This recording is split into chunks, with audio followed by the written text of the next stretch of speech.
여러분 안녕하십니까? 법원이 윤석열 피고인에 대해 첫 번째 판결을 내놨습니다. 작년 겨울 체포영장 집행을 방해한 혐의 등에 대해 대부분 유죄라고 판단하며 징역 5년을 선고했는데요. 재판부는 윤 피고인이 사적 이익을 위해 경호처를 사실상 사병화했다고 실타했습니다. 첫 소식 차현진 기자가 보도합니다. 1년 전 겨울 윤석열 전 대통령을 체포하러 온 공수처를 가로막기 위해 새벽부터 경호처가 동원됐습니다.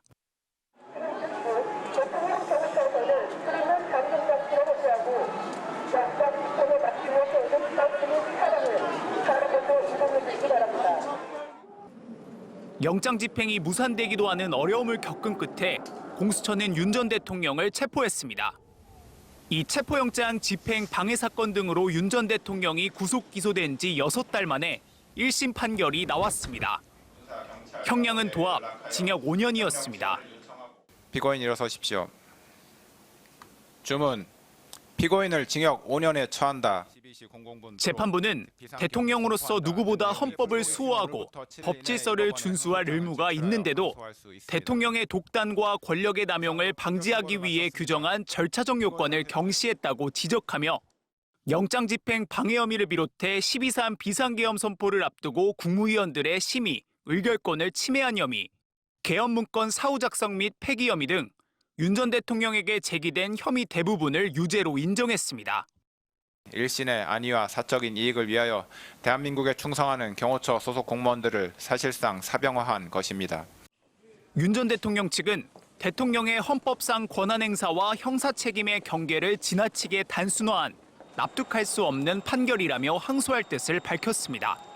형사 재판은 정치가 아니라 재판 그 자체 그리고 법률을 기준으로 반드시 하였어야만 함에도 불구하고 이것을 정치화해서 지금 판결을 내린 점에 대해서 강력한 유감을 표하는 바입니다. 1심 선고에 대한 항소 기간은 일주일.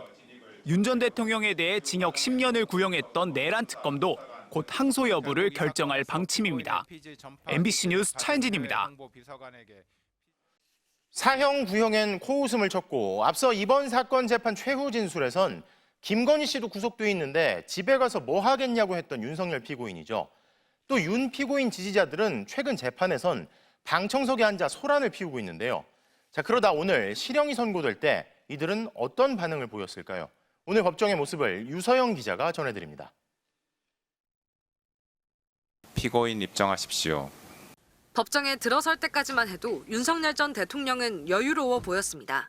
하지만 재판장이 선고문을 읽어내려가기 시작하자 눈을 쉴 새 없이 깜빡이며 표정은 점점 더 어두워졌습니다. 이 부분 공소 사실은 유죄로 인정됩니다. 모두 유죄로 인정됩니다. 허위 외신 언론 대응을 제외하곤 모두 유죄 판단이 나온 상황. 입이 마르는 듯 계속해서 혀로 입술을 쓸기도 했습니다. 대통령으로서 누구보다 헌법을 수호하고 법 질서를 준수할 의무가 있는데도 납득하기 어려운 변명으로 일관하면서 자신의 잘못을 반성하는 태도를 전혀 보이고 있지 아니합니다. 선고 막바지에 이르러 형량 결정 배경을 설명하기 시작하자 윤 전 대통령의 얼굴은 눈에 띄게 상기됐습니다. 내란 사태 이후 피고인 윤석열에 대한 사법부의 첫 판단. 피고인 일어서십시오. 주문. 피고인을 징역 5년에 처한다. 징역 5년형을 받아든 순간 윤 전 대통령은 조용히 입을 앙다물었습니다. 그동안의 재판에서 자주 웃음을 터뜨리거나 변호인들과 잡담을 하던 모습과는 딴판이었습니다. 이번엔 재판부에 수차례 고개를 숙이곤 빠르게 법정을 나섰습니다. 재판 시작에 앞서 백대현 재판장은 법정 소란에 엄정 대응하겠다는 방침도 밝혔는데 폭언, 소란 등의 행위로 법원의 심리를 방해하거나 재판의 위신을 현저하게 훼손한 사람에 대해서는 20일 이내에 감치에 처하거나 선고가 끝난 뒤 방청석에 윤 전 대통령 지지자들 사이엔 정적이 감돌았습니다. MBC 뉴스 유서영입니다.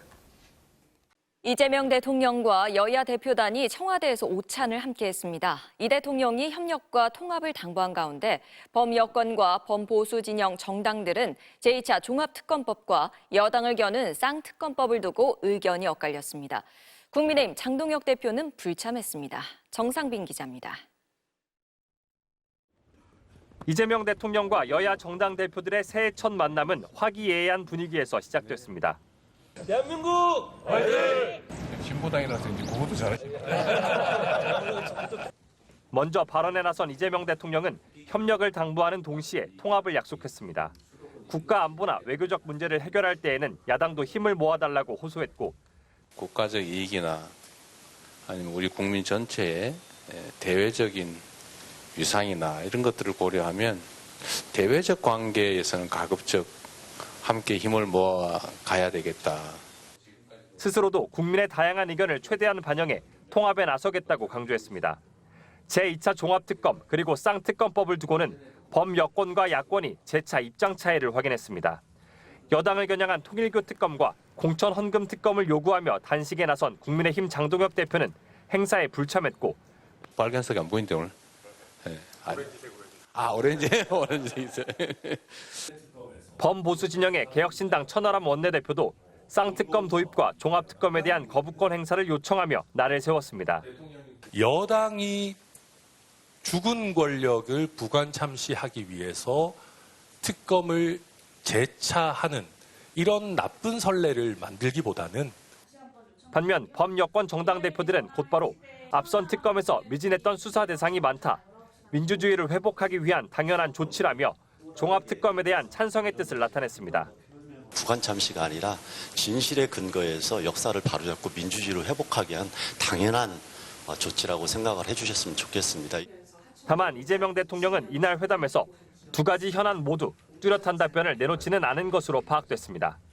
이 대통령은 오는 21일 신년 기자회견을 열고 경제와 외교 안보, 사회 등 분야에 대한 질문에 답변할 계획입니다. MBC 뉴스 정상빈입니다. 오늘 낮 1시쯤 서울 서대문역 사거리에서 버스가 인도를 넘어 건물로 돌진했습니다. 버스에 치인 보행자 2명이 심하게 다쳤고 버스 승객 등 11명이 경상을 입었습니다. 버스 운전기사는 브레이크가 작동하지 않았다고 주장하고 있습니다. 먼저 조간희 기자입니다. 좌회전 차로에 서 있던 차량들이 하나둘 진행하기 시작합니다. 잠시 뒤 파란색 버스 한 대가 버스 중앙차로를 빠른 속도로 내달립니다. 중앙분리대를 긁으며 지나간 듯 강하게 흔들리는 모습도 보입니다. 이후 왼쪽으로 방향을 튼 버스는 교통섬을 지나 인도로 진입한 뒤 건물을 들이받고 멈춰섭니다. 엄청난 굉음에 인근을 지나던 시민들은 깜짝 놀라 뒤를 돌아보기도 했습니다. 따다다닥 소리 나면서 그 주동분리대 다 부셔졌을 거예요. 무슨 소리지? 그러면서 봤더니 막 오더니 여기 빡 하고 박는데. 오늘 낮 1시 15분쯤 서울 서대문역 사거리를 지나던 704번 시내버스가 인도로 돌진했습니다. 독립문역에서 경찰청 방향으로 직진하던 버스는 중앙분리대와 차량 한 대를 잇따라 들이받은 뒤 좌측으로 방향을 틀었습니다. 이후 반대편 교통섬과 인도를 지나 농협 신광 건물에 처박혔습니다. 이 사고로 시민 13명이 다쳤습니다. 이 중 인도에 서 있던 2명은 다리뼈가 부러지거나 머리를 다치는 중상을 입었지만 생명엔 지장이 없는 것으로 전해졌습니다. 다른 분들이 이렇게 세워주셨고 여기 횡단보도에서 쓰러지신 분은 아예 힘이 없고 피가 너무 많이 나는 상태였고 사고 현장은 말 그대로 아수라장이 됐습니다. 버스 앞범퍼는 떨어져 나갔고 유리는 산산조각 났습니다. 버스가 덮치고 지나간 교통섬인데요. 여기 아래에는 원래 이 차량 진입을 막는 용도의 볼라드가 서 있었는데 지금은 사고 충격에 아예 이렇게 뿌리째 뽑힌 모습입니다. 사고버스 운전자는 50대 남성으로 제동장치가 작동하지 않았다고 경찰에 진술했습니다. 남성은 음주 상태는 아니었고 약물 간이 검사 결과에서도 음성이 나온 것으로 전해졌습니다. 경찰은 차량 결함 여부 등 구체적인 사고 원인을 파악하기 위해 국립과학수사연구원에 차량 감정을 의뢰했습니다. MBC 뉴스 조건입니다. 대전 충남과 광주 전남의 행정통합 논의가 시작된 가운데 정부가 매년 5조 원씩 최대 20조 원을 지원하겠다며 파격적인 지원 방안을 내놨습니다. 김재경 기자입니다. 여야 대표를 만난 이재명 대통령은 급물살을 타고 있는 대전 충남과 광주 전남의 행정통합을 위해 국회의 적극적인 협력을 요청했습니다. 광역 도시들이 탄생을 하면 국제적 경쟁에서도 유리하고 지역 균형 발전에서도 큰 계기가 될 수 있기 때문에 여기에 대해서도 함께 좀 힘을 모아주십사 부탁을 드립니다. 이 대통령은 재정적 측면과 자치 권한 배분, 산업 배치와 공공기관 이전 등 최대한의 인센티브를 보장하겠다고 강조했습니다. 특히 김민석 총리는 통합특별시를 위한 파격적인 지원안을 발표했습니다. 행정통합 시에 연간 5조 원씩 4년간 20조 원의 재정 지원을 하고 차관급 부단체장을 4명까지 늘리는 등 서울특별시에 준하는 위상을 부여하면서 공공기관 이전도 적극 우대하겠다는 겁니다. 대한민국이 강해지기 위해서는 지역이 강해져야 합니다. 지역 균형 발전은 지역을 배려하는 정책이 아닌 지속 가능한 미래를 위한 생존 전략입니다. 또 입주기업의 고용보조금을 지원하거나 토지 임대료와 지방세를 감면하겠다고 덧붙였습니다. 이를 위해선 국회 입법 과정이 중요한데 여야 반응은 온도차가 뚜렷합니다. 국민의힘 소속 충남, 대전 광역단체장들은 정부 지원 방안이 구체적이지 않고 규모도 미흡하다고 비판했고 송원석 원내대표도 민주당의 지방선거용 정치공세라고 주장했습니다. 우리 당이 법안을 발의할 때는 전혀 미동도 하지 않다가 이제 선거를 앞두고 갑자기 통합을 먼저 하자라고 얘기하는 부분이 지극히 정치적인 멘트에 가깝다. 반면 더불어민주당은 정부 지원안이 지역 일자리 창출과 경제 활성화의 마중물이 될 것이라며 오는 6월 지방선거에서 통합자치단체장이 선출될 수 있도록 입법 활동에 적극 나서겠다고 밝혔습니다. MBC 뉴스 김재경입니다.